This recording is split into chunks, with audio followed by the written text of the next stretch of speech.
അപ്പോൾ ഡിസ്കിന് കുറച്ച് സ്ട്രെയിൻ വരും. അപ്പോൾ ഡിസ്കിൻ്റെ അസുഖം നല്ലോണം മാറി എന്നാൽ കുറച്ച് യോഗ പഠിക്കാമെന്ന് വിചാരിച്ചതിൽ ചിലർ ഈ പാദഹസ്താസനമൊക്കെ ഭയങ്കരമായിട്ട് അപ്പോൾ നമുക്ക് ഡിസ്ക് രണ്ടാമതല്ല. അപ്പോൾ ചില അസുഖങ്ങൾക്ക് ചില യോഗ പറ്റില്ല. അപ്പോൾ നമ്മൾ എപ്പോഴും നല്ല ആചാര്യന്മാരെ പഠിക്കണം. നമ്മൾ അസുഖത്തെ പറ്റി അവരോട് പറയുകയും വേണം. ഇപ്പോൾ ചില മുട്ടുവേദനക്കാർക്ക് ചില സൂര്യ നമസ്കാരം ചില യോഗ ചെയ്യുമ്പോൾ മുട്ടുവേദന കൂടും.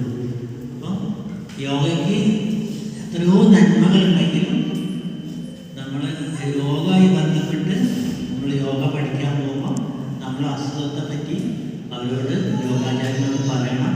അത് ഡൂസ് ആൻഡ് ഡോൺസ് യോഗയിലുണ്ട്.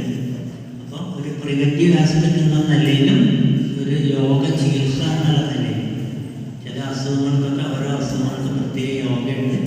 അതൊക്കെ നമ്മുടെ ജീവിതത്തിൻ്റെ ഭാഗമാക്കുക. പിന്നെ എല്ലാവരും പിന്നെ യോഗ പരിശീലനത്തിന് വേണ്ടി ഒരു വ്രതം പോലെയാണ് നിത്യം ചെയ്യാൻ വേണ്ടിയിട്ട്. അപ്പം തീരെ ചെയ്യാത്തവർ പ്രായമുള്ളവരൊക്കെ തുടങ്ങുമ്പോൾ വളരെ ലഘുവായി സ്റ്റാർട്ട് ചെയ്യാം. വളരെ ചെറിയ ഈ ശിഥിലീകരണ യോഗ കഴുത്ത് തോള് അങ്ങനെയൊക്കെയുള്ള ചില മൂവ്മെൻറ്റ്സൊക്കെ ചെയ്ത് അങ്ങനെ 2-3 ആഴ്ചയായിട്ട് സ്റ്റെപ്പായിട്ട് യോഗയിലേക്ക് വരിക. ഡീപ്പറായിട്ടുള്ള ആസനങ്ങളിലേക്ക് വരിക. അങ്ങനെ നമ്മളിത് പരിശീലനത്തിൻ്റെ ഭാഗമാക്കുക. പിന്നെ നമ്മളെ ഉള്ളിൽ തന്നെയാണ് നമ്മളെ സന്തോഷവും ശാന്തിയും അതുപോലെ സ്നേഹമൊക്കെ ഉള്ളത്. അത് കണ്ടെത്താനും യോഗ സഹായിക്കും. യോഗ സ്ഥിരമായിട്ട് പരിശീലിക്കുന്ന ആൾക്കാരുടെ തലച്ചോറിൽ നിന്ന് പുറപ്പെടുന്ന 3-4 ഹോർമോൺസ് ഉണ്ട്. ഒരു ഹോർമോണിൻ്റെ പേര് എൻഡോർഫിൻ ആണ്. എൻഡോർഫിൻ. ആ എൻഡോർഫിൻ ഹോർമോൺ നമ്മളെ ഉള്ളിൽ ഓടിക്കഴിഞ്ഞാൽ ഭയങ്കര സന്തോഷമായിരിക്കും. ഹാപ്പിനെസ് ഉണ്ടാക്കുന്ന ഹോർമോണാണ്. നിങ്ങളിപ്പോൾ യൂട്യൂബിൽ നിങ്ങൾ നെറ്റിൽ അടിച്ചു വെക്കുക, ഗൂഗിളിൽ ഹാപ്പിനെസ് ഹോർമോൺ എന്ന് അടിച്ചു വെക്കുക. ഒക്കെ നമ്മൾ പറയുന്ന സത്യം അറിയാം. ഹാപ്പിനെസ് ഹോർമോൺ അടിച്ചു കഴിഞ്ഞാൽ എൻഡോർഫിൻ എന്നുള്ള ഹോർമോണിൻ്റെ പേര് വരും. യോഗ നിത്യം പരിശീലിക്കുന്ന ആൾക്കാരിൽ പരീക്ഷണം നടത്തിയപ്പോൾ എൻഡോർഫിൻ്റെ അളവ് കൂടുതലാണ്. അതേപോലെ മറ്റൊരു ഹോർമോണാണ് ഓക്സിറ്റോസിൻ. ഓക്സിറ്റോസിൻ എന്നുള്ള ഹോർമോൺ നമ്മളെ ബ്ലഡിൽ കൂടിക്കഴിഞ്ഞ് കഴിഞ്ഞാൽ നമുക്ക് ഒരു സ്നേഹം നമ്മളിൽ വളരെയധികം കൂടുതലായിട്ട് പ്രകടമാവും. എല്ലാവരോടും അടുപ്പുണ്ടാവും, ഇഷ്ടമുണ്ടാവും, ഒരു കോപ്പറേറ്റീവ് മൈൻഡ് നമ്മളിലുണ്ടാവും.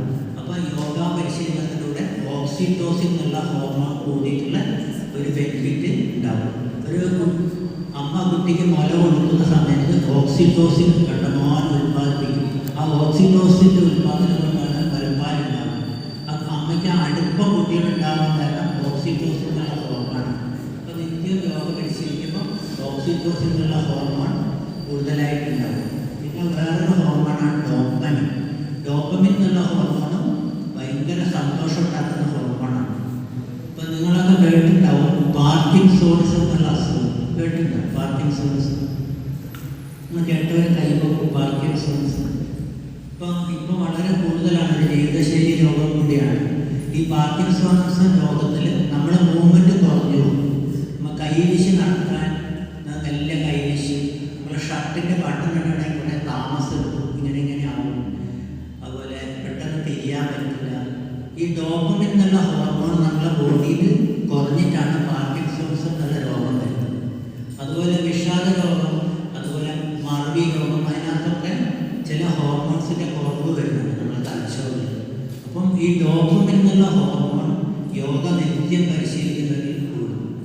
അപ്പോൾ നമുക്ക് ഞാൻ പറഞ്ഞൊരു പ്രിവെൻറ്റീവ് ആസ്പെക്റ്റിൽ യോഗയിൽ എടുക്കുകയാണെങ്കിൽ നമ്മളെന്നും നമുക്ക് ഇതുപോലെ യോഗ ചെയ്യാൻ പറ്റുകയാണെങ്കിൽ പാർക്കിൻസോൺസ് എന്നുള്ള രോഗം നമുക്ക് എന്ത് ചെയ്യാൻ പറ്റും? തടുക്കാൻ പറ്റും.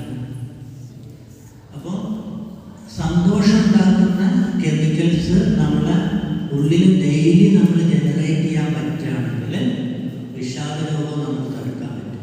അങ്ങനെയല്ലേ അല്ലേ? വിഷാദം എന്ന് പറഞ്ഞാൽ സന്തോഷത്തിൻ്റെ ഓപ്പോസിറ്റാണ്. ഇപ്പോൾ തലച്ചോറിനകത്തുള്ള ചില കോശങ്ങളിൽ നിന്നുള്ള ചില സെക്രീഷൻസ് കുറഞ്ഞിട്ടാണ് വിഷാദ രോഗം ഉണ്ടാകുന്നത്. ഇപ്പം ഈ പലതരത്തിലുള്ള ഇംഗ്ലീഷ് മരുന്നുകൾ കൊടുക്കുന്നത് ഇതേപോലെ ഇപ്പോൾ സീറോട്ടോണിൻ എന്ന് പറഞ്ഞൊരു ഹോർമോണാണ്. അത് നമുക്ക് യോഗ ഡെയിലി ചെയ്താൽ ഉണ്ടാകുന്ന ഹോർമോണാണ്. ഈ സീറോട്ടോണിൻ്റെ ഉൽപ്പാദനം കൂട്ടുക, ഡോപ്പമിൻ്റെ ഉൽപ്പാദനം കൂട്ടുക, അങ്ങനെയൊക്കെയാണ് ഇംഗ്ലീഷ് മരുന്നുകൾ വർക്ക് ചെയ്യും. പക്ഷെ അതിന് ഭയങ്കര സൈഡ് എഫക്റ്റും ഉണ്ട്.